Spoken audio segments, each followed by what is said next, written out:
I want to thank everybody for joining us here. Joined by PJ Mustipher at this time. If you have a question for PJ, please use the raise hand feature. I'll call on you to unmute and you can ask PJ your question. If you are currently unmuted, if you could please mute yourself, that would be great. Joe Smeltzer. Hey, PJ, how are you this morning? Good. How you doing? Doing well, thanks. Good, So how exciting is it just for you to play Ohio State again, being that you obviously weren't able to play against them last year because of your injury? Oh, man, real exciting, dog. I remember I was sitting in the Penn Stater last year because I just got done my surgery, just got back in town. And, it was just like, man, I wish I could be out there with the guys and just watching them, fly around, 7:30 last year at their place. It was incredible to watch. But at the same time, I'm like, man, I really want to be out there and be a part of that. But, it's a tremendous opportunity for us. Can't wait to get out there and play those guys again. They got a tremendous program over there. And every time we compete, it's a great game. So looking forward to the opportunity for us and this team. Tyler Donahue. Good morning, PJ. I hope you're doing well today. Absolutely. Same to you. Thank you. When you came off the field after the Michigan matchup, you told reporters that you were embarrassed. I'm curious how exactly you felt coming off the field last Saturday night. Felt good. Felt great. We got back to the basics and fundamentals last week of just, everybody executing and doing their job, not worrying about anything else. I think last week we understood that, we're not on the field by ourselves. It's 11 guys out there. So if you just do your job, we're going to be all right. And I think we got back to that during the week of practice, had a great week of practice every day. And then it paid off on Saturday. So felt really good. But we're just getting started. There's obviously areas to improve.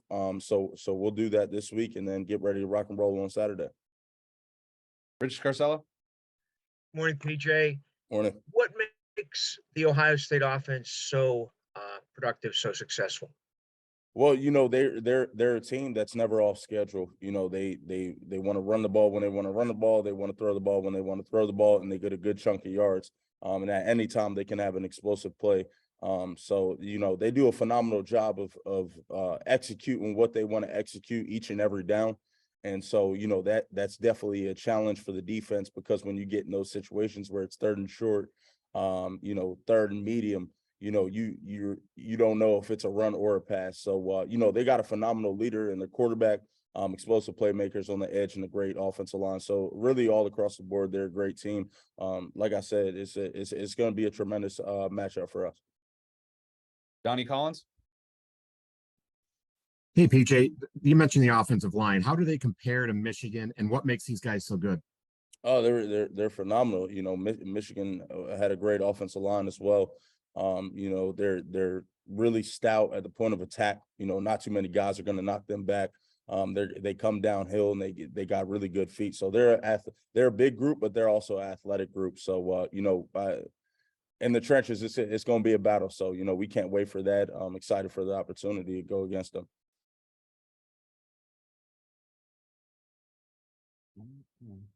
Dan Hope.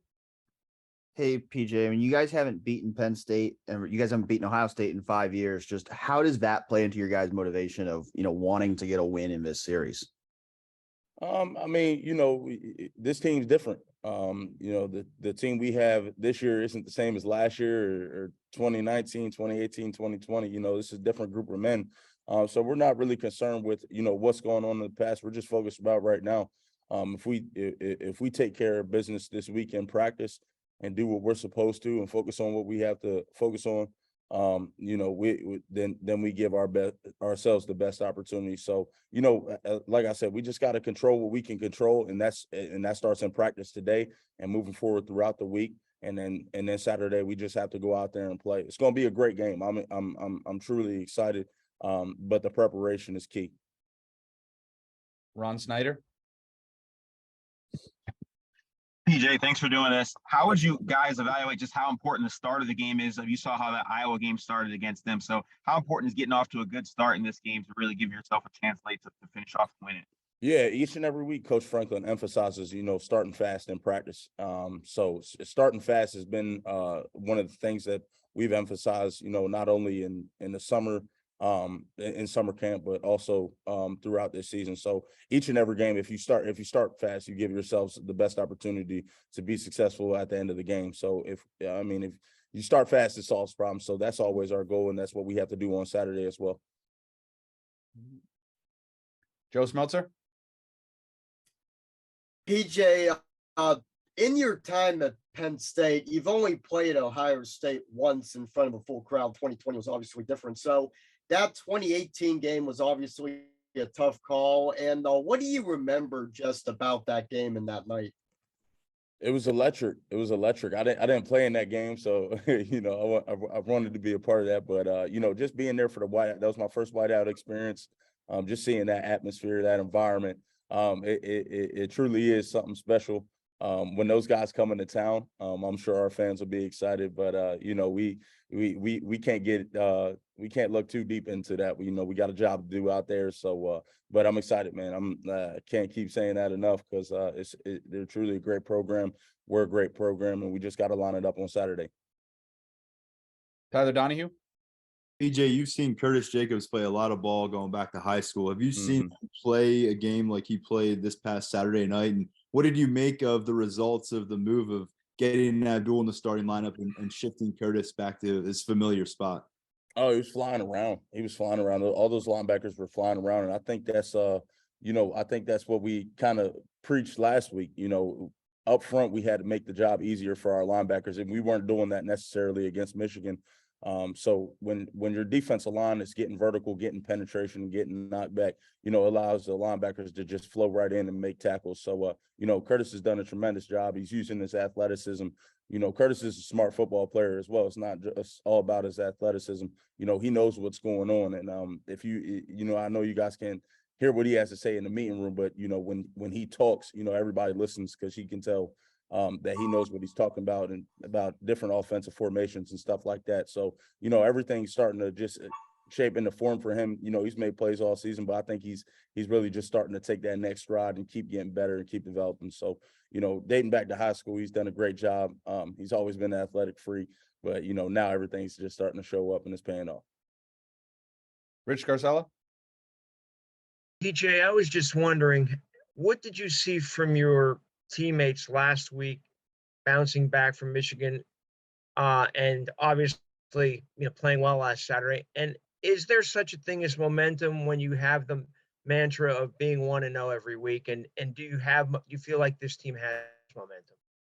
I definitely think, people don't understand how big of a game, that was for us, losing the way we did at Michigan and then coming back against a Big Ten opponent, that had beaten us in 2019, that, Minnesota is, they're a great program as well. I don't want to take anything away from what they've got going over there. They're no easy team to beat. And you could see that in 2019 when we went up there and lost to them. So, bouncing back after a loss like that is a credit to how hungry the guys in our locker room are, how tight we are as a unit. We didn't allow anything to stop us. And as far as the just 1-0 mentality,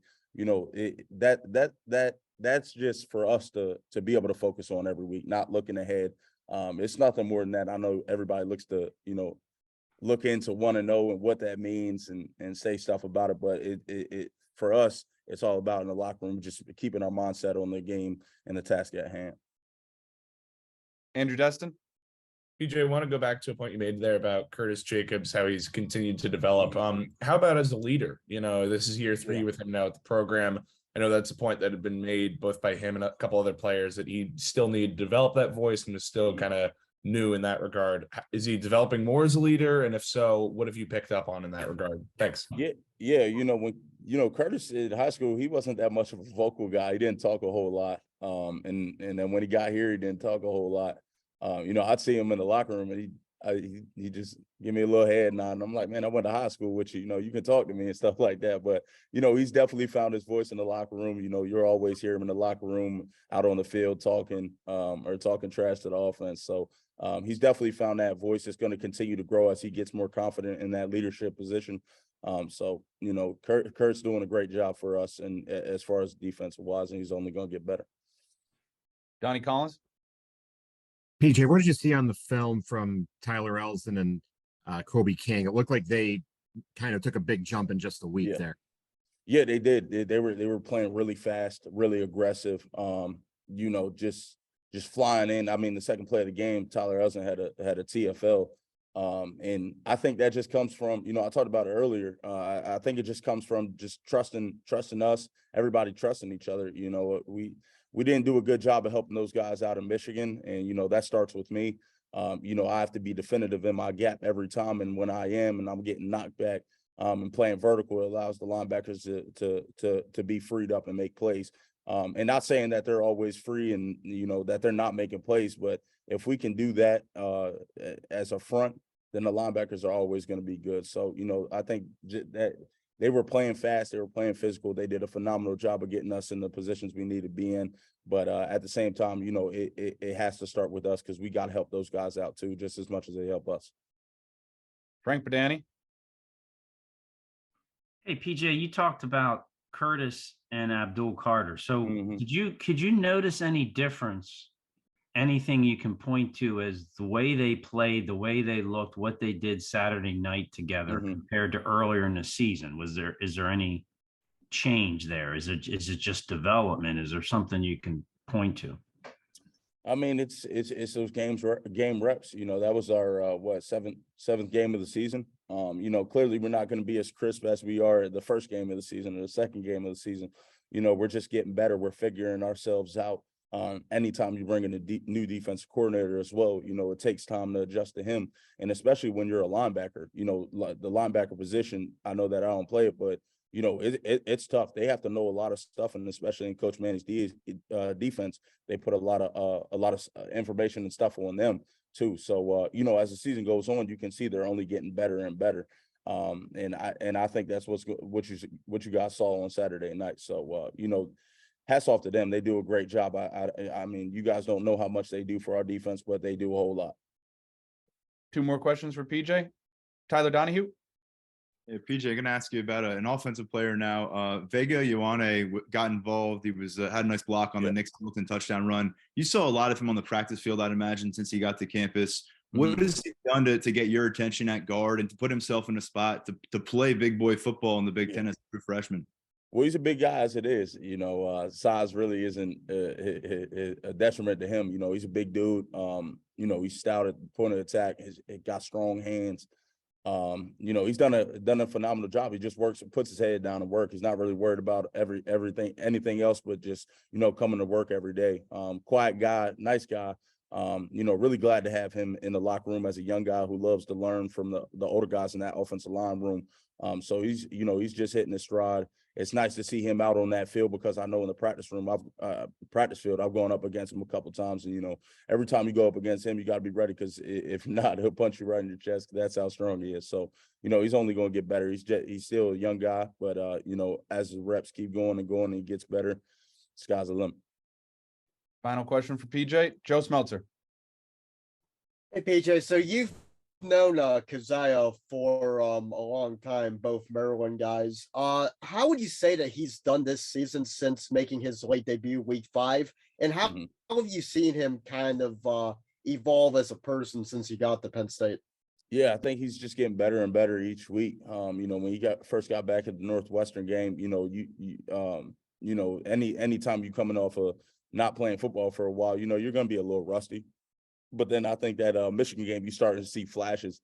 And against Minnesota, he was doing a lot of things in the trenches that won't get talked about. He was getting knocked back as a nose, as a 3. He was getting vertical penetration. So, you can tell he's starting to get back to that Keziah from last year. He's done a tremendous job. I'm glad to have him back in the defensive line room. He adds a ton of value to us, and as he knocks that rust off, man, you'll start to see him just make play after play because that's how dominant of a defensive tackle he can be. Since he's gotten to college, I definitely think he's grown up and he's matured a whole lot. We're young kids when we first get here. We don't know everything, and so once you start to figure everything out, you just get more comfortable in the system on and off the field, and I think that's what you've seen from Keziah. He's starting to be a great player, but off the field, he's even becoming a better guy. So that's my brother. Love that guy, and go to war for him. Thanks, PJ. Really appreciate the time and good luck on Saturday. Absolutely. Thank you, guys. Thank you, PJ. By Juice Scruggs. If you have a question for Juice, please use the raise hand feature. I'll call on you to unmute and you can ask Juice your question. Rich Garcella, go ahead. Hey, Juice, good morning, and how are you today? I'm good. How you doing? I'm good, thanks. Juice, how would you compare the way you guys played up front against Minnesota to how you played against Michigan? What kind of steps did you take during practice to improve there? Definitely, after a loss like that, you have to look at yourself as a player in the mirror and figure out what went wrong, And as a whole, we just came in that week of practice and just put our head down and worked. We knew that we had to get better. We knew we had some things to work on, so we just put our head down and went to work.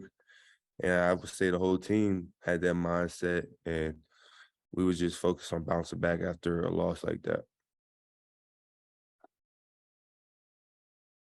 Tyler Donahue. Good morning, Juice. I hope you're well today. We saw some moving parts for you guys on the offensive line on Saturday night. Guys going to the sideline, some guys stepping up to different spots. How do you think your group handled that, having to mix and match a little bit during those 4 quarters? Yeah, I definitely think we were ready for everything. Guys that don't normally play as much were definitely prepared. Like Bryce Effner, he's a huge player for us on the O-line. Could put him basically anywhere. And he just came in, he stepped up, and he knew what to do wherever he was put, right tackle, right guard. Like, he knew what he was doing. And then like the young guys like Venga, he was just ready to go, That was like his second game playing, I think. And he went in and you couldn't even really tell a difference that there wasn't a starter out there, that was a true freshman. So I just think guys just having that mindset, and just you could tell like young guys are starting to learn how to prepare, and they're preparing like a starter, even though they're not, they don't start. It's a good thing to see for sure. Dan Hope. Hey, Juice, when you watch Ohio State's defense on film this year, what stands out as different to you than maybe what you've seen in past years? I wouldn't say different. I would say it's usually the Ohio State defense, fast, and they play aggressive, they play fast, they come off the ball. And I really just think it's not so much about them, it's about us. We have to go out there and play how we play and execute how we're supposed to execute. And I think everything will take care of itself. Daniel Gallen. Morning, Juice. You mentioned Vanga earlier. How have you seen him come along this year to put himself into this position? And I guess where would you say he is from where he was in August to now, and how has he been able to get there? Yeah, he came in quite polished, to be honest, as a true freshman. And he's just got better and better and better. And you can see he takes, like, as a freshman, I'll be honest, me as a freshman, he's way ahead of me. He just takes everything so serious, and you could tell like he's like actually preparing like a starter, like I said. And he just comes in, he asks questions, like if he doesn't know something. He sits like 2 seats away from me in the meeting rooms, and whenever he has a question, he's not afraid to ask. He wants to learn, he wants to get better, and he's going to be a great player for us for sure. Ron Snyder. You're from Ohio, just like me. So what does this game mean to you, and finding a way to finally beat Ohio State? What does that mean to you, being from Ashtabula? Don't bring the snow here, though.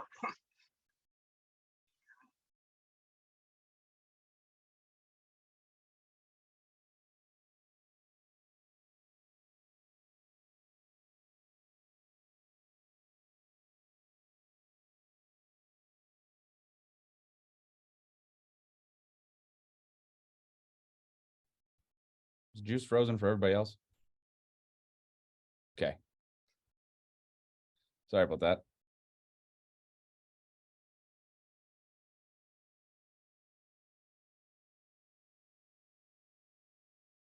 We'll see if we can get him back here.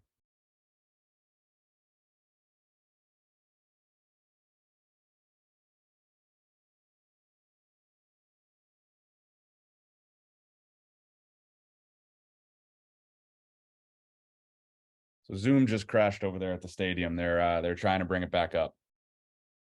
Apologies.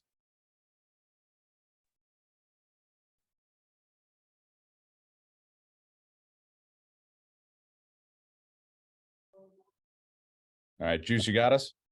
Yeah, I hear you. All right, all right. Ron, what was that question again? See here. Ron, go ahead. You're from Ohio like me, so what does it mean, to find a way to finally beat Ohio State this year? What are you hearing from your friends back home about this game, and what are you saying to them? Yeah, I definitely get a hassle from the guys back home, but it's really just not even thinking about it like that. Just thinking about it as another game, taking it that 1-0 approach and just really just really blocking out that noise, Don't let the Ohio, like all that stuff get to me. Like I know how big this game is, but for me, it's really just focuses in on the detail and the game plan and just really being locked in and just treating it as another game because that's all it is at the end of the day. Donnie Collins? Juice, do you guys, it seemed like you guys got into tempo pretty quick on Saturday and were really unstoppable once you did. How important is it for you guys to be able to play at the tempo you want to play? And what are some of the things that kind of lead you guys to be able to do that? Really, it's just Coach Yurcich. Coach Yurcich is a great offensive coordinator, and whenever he wants to go tempo, he does. So we're ready for it. But really, we just got to be able to be balanced. If we want to go tempo, beat them with that. But if we want to just slow it down and play real football, just big on big, we got to be able to do that too. So I really think having both of those will help us in the long run. Andrew Clay? Hey, Juice. So one of the things Tig had said after Michigan was talking about how the moment was really big and he thought some players maybe just weren't quite there for the moment. This is the next big moment. This is Ohio State. This is a top 5 team. Is there anything you learned from how players handled the road trip to Michigan that you think will help you guys prepare for this one? Yeah, we definitely we got a lot of young guys on the team, a lot of guys that necessarily are playing a bigger role than they ever played here at Penn State. And I definitely think that was a big challenge for them, as they got their feet wet, they get the experience. But now I think like coming into this game, they know what to expect now. Like I think they're ready. I think I wouldn't say they didn't prepare for the moment correctly, but I just think now they know like, hey, like there's nothing to play with. Like you gotta come out, gotta be ready to fight. Tyler Donahue? Yeah, Juice, we've gotten to see Keziah Izzard in game action this month, but last month he was working against you guys on the offensive line. What did you gain from working against the guy who started all those games last year on the scout team? And how do you think it was able to prepare him for getting back into Big Ten play? Yeah, definitely. Cause having him back is a huge plus for our defense. Him just when he was on D squad, his mindset, you could just tell like he definitely didn't want to be over there, but like he never like complained or anything. He just came out every day and worked, and it got me better, got the O-line better for sure, and it definitely got him better, because he was treating it like he was getting ready for a game in the weeks that he wasn't playing, and I really think that helped, and it's showing because he's starting to, like PJ said, he's starting to get back to himself.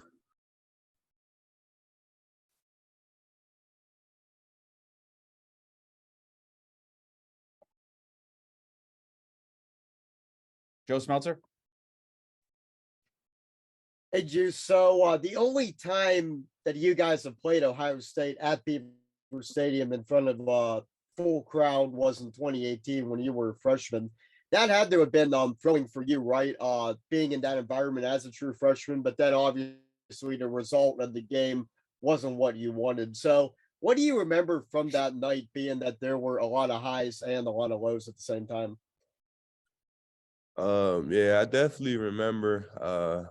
That was a crazy first game against Ohio State to be here. I remember, if I believe correctly, we were up in the fourth quarter. I think scores might be off. I think it was 27-14. And we ended up losing that game. I think 28-27, something like that, close game. And it was just, definitely a heartbreaker, but, it was definitely a good learning experience, to learn. You got to find a way to win. You got to find a way to finish games no matter what. You can't take guys lightly. You have to finish. You have to finish them. You got to put the what's the word I'm looking for? Finish the game, while it's in your hands. You can't just think because we're up, like no matter how much time left, that the game's over. The game's never over till that whistle blows. So that definitely was a good learning experience for me personally. And it was definitely a cool moment because that was my first whiteout too. So yeah, looking back, it was a cool moment, but I'm ready to play in it this time. A few more questions for Juice. Rich Scarcella. Juice, with Coach Franklin preaching the 1-0 mantra, is it possible to have momentum from a previous week? And do you feel like you guys have momentum after the performance against Minnesota? Yeah, it's definitely possible for any college football, NFL, like any sport. You definitely have momentum going in from last week if you played good. And I definitely think we got momentum because we bounced back from a tough loss. And the way our offense played in the second half, that's who we are, And I just think I guess you could call it momentum, but I just think we know what we're capable of doing, and we showed it. So now, we got to do it. So at the end of the day, we just got to come out and be ready to play. Final question for Juice, Colin Gay. Hey, Juice. Ohio State has a lot of shows a lot of pressure up front, uses a lot of different guys on its defensive line. What have you guys seen from Ohio State's defensive line, and how do you guys prepare for kind of a group that continuously kind of brings, more different options up front for you guys to face? Yeah, they have a good defensive line coach, and you could tell they're coached very well. Very disciplined. They come off the ball, they know what they're doing and they do it well. So it's a matter of us, coming out ready to play and just being on the same page as the offensive line, playing as one and playing for each other. And we do that, we'll be okay. Juice, really appreciate the time and good luck on Saturday. Yes, sir. Appreciate it. Everyone, please stay on the call as Sean Clifford will be coming up next.